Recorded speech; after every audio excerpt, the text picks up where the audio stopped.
大家好，我是数码狂人。这期给大家带来的是一台苹果6重启故障。大家可以看到这台机器看到没有，连续重启。我们可以看一下，大概开机10秒钟左右开始重启。然后客户描述的也是这个问题，手机一直在无限重启，有时候能进系统，手指按在 CPU 位置。在外面修的手机师傅说是 CPU 主板松了，其他无毛病啊。他说这个是在外面修过，别的师傅也给他检查过。那问题是 CPU 按着点的时候可以进入系统。那么这个问题呢是苹果6代和6P 问题比较多的机器。这是什么原因呢？这也跟主板的结构设计有关系，在主板的中间部位 CPU 引脚断裂，也就是 CPU 断线造成的这种情况。那是不是这种情况呢？那我们来拆机给它看一下。我们可以看到这个 CPU 上已经有以前的师傅可能给它垫了东西，压着 CPU 的时候可以开机。那我们试一下啊，我们用手压着 CPU 的右下角部位，因为它断线的话就是在右下角部位，我们可以听到已经能开机了。现在是进入系统，密码是03230323。现在可以进入系统。那我松开的话，那现在也不会。那么这种情况呢，那就是基本可以确定就是 CPU 这个位置断线引起的。那 CPU 断线怎么维修呢？那么拆个主板先测量一下，然后我们这期的话就给大家看一下这种故障是怎么维修。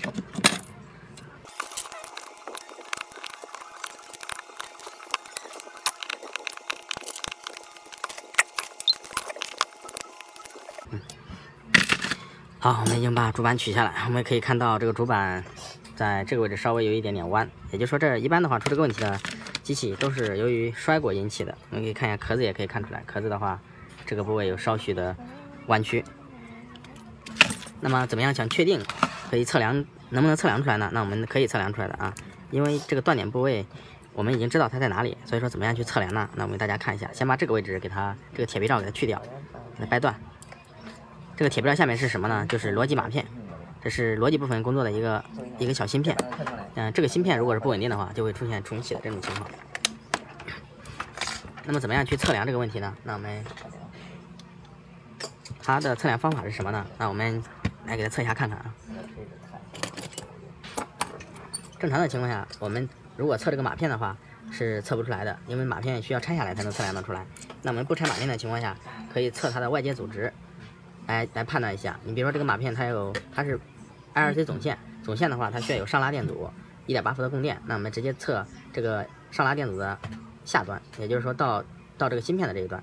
像这两个电阻的话，它们的组织必须是相同的，不能有任何的不一样。如果有不同的话，肯定是不正常的。看这边是460，那我们看一下这边的组织，这边也是460，那我们这边可以先稍微用力的压一下主板，然后看它的组织会不会变化。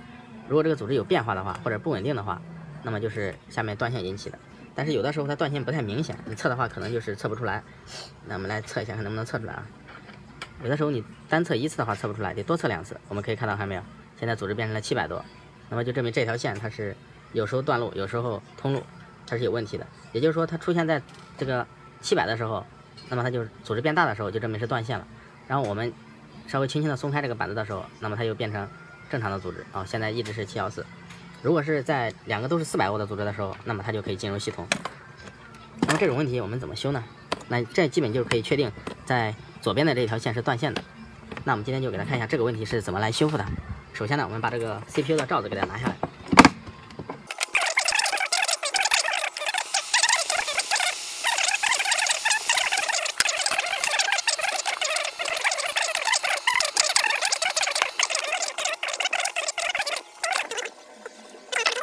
那我们用到的工具是什么呢？就是这个打磨机，可以调速的这个打磨机。那我们现在整个过程来给它操作一下。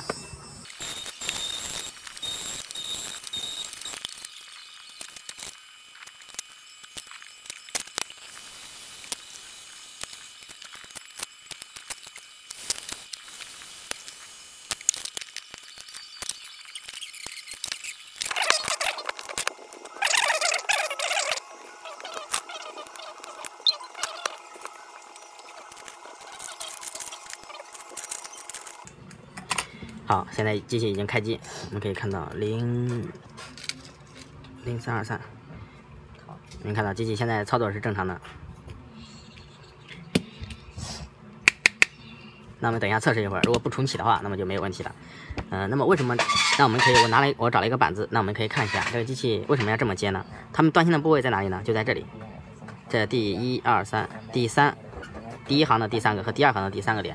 为什么说这个你一般的话容易断这里呢？因为摔的时候在这个部位很容易出现变形，那就出现断裂。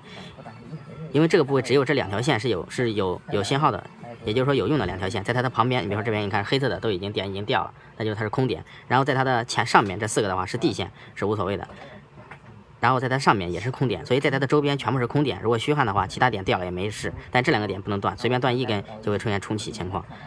所以说这个的话也跟它的一般的结构有关系啊。如果断得更严重的话，这一排是通向硬盘的，会出现刷机爆头9、刷机爆头14、刷机爆头40都有可能，那是摔的比较相对严重一些的机器。那么这个点就是从这2个点，然后通到背面的这个铁皮罩子下面的这个点上面。啊，断线的话就是从这里断到这里。如果重做 CPU 的话，就像这样一样，把 CPU 拆下来，然后这是 CPU 的一个上层，然后给它首先从这里飞一条线出来，然后跟刚刚一样飞到那个码片那个位置，飞好线以后路由固定好，然后再把你的 CPU 再装上去，这样的话也可以。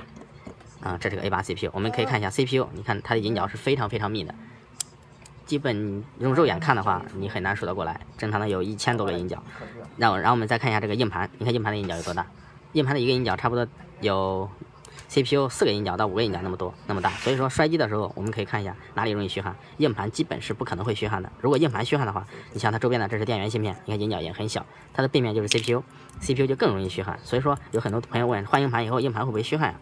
你完全可以放心，硬盘是绝对不会虚焊的，除非你用的是110度的低温系，正常的情况下是不可能会虚焊的。那么看一下我们的机器的话，这样测试的话是没有问题，因为这样的话你不用去拆整个 CPU， 然后 CPU 的稳定性没有被破坏，它的胶层与那个高温锡都还是用的原机的，所以的话你以后使用的时候也是要尽量避免，不要太严重的去摔它，应该都没有多大问题。那像这台机器呢，我们就给它先测试一下，如果没有问题，我们把这个屏蔽罩给它装起来，然后再给它测试一下，没有问题的话呢，明天就可以给它发走了。因为 CPU 这个的话属于一个难度比较大的一个故障吧，所以说的话修的时候还是比较要细心的，有一定的经验才可以，要不然的话你磨 CPU 的时候，如果磨得太深，把 CPU 上层给磨断线，那么你这个机器就等于直接就报废了。为什么说有的人说打磨盖子以后你的机器还能开机吗？这个是没有问题的，实践已经证明了，因为 CPU 的像4个角这个部位一般都是地线上面是没有线路的，如果一般的磨掉的话，一般是没有问题的，但是不能磨得太多，它有严格的尺寸，如果大于一定的尺寸或者大于一定的位置，那么你的机器将会不开机。那也就是说，如果 CPU 坏了的话，那你的主板等于就没有任何维修价值了。那好，今天的视频呢，那我们就拍摄到这里吧，喜欢的朋友们可以继续关注我们。